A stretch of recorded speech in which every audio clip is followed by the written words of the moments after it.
Right now in Los Angeles, demonstrators taking to the streets for a fourth day to protest the Trump administration's immigration crackdown in the wake of multiple ICE raids there. Thousands have been blocking freeways, clashing with law enforcement in a stand against what they are calling an attack on immigrant rights.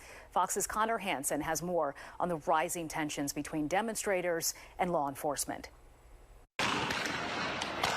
Protests against ICE raids in L.A. turning violent over the weekend. People clashed with police in the streets, in some cases throwing rocks, using fireworks, and destroying vehicles. Officers were seen using tear gas and rubber bullets. Dozens were arrested.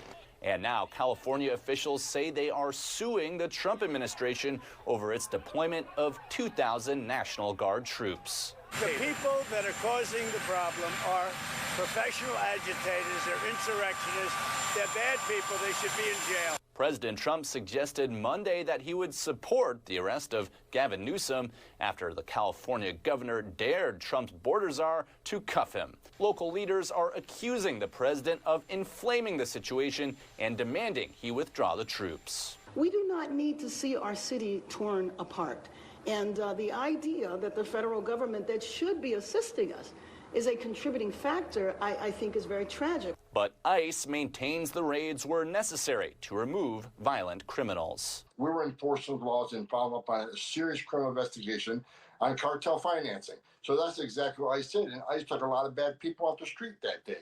If more violence flares up and President Trump decides to send in active duty Marines, Defense Secretary Pete Hegseth says they're ready. Governor Newsom called the idea deranged. In New York, Connor Hansen, Fox News.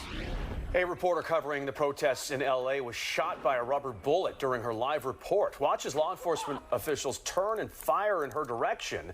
The reporter can be seen yelling and grabbing her leg in pain. It was slow motion right there. Well, luckily, she was okay.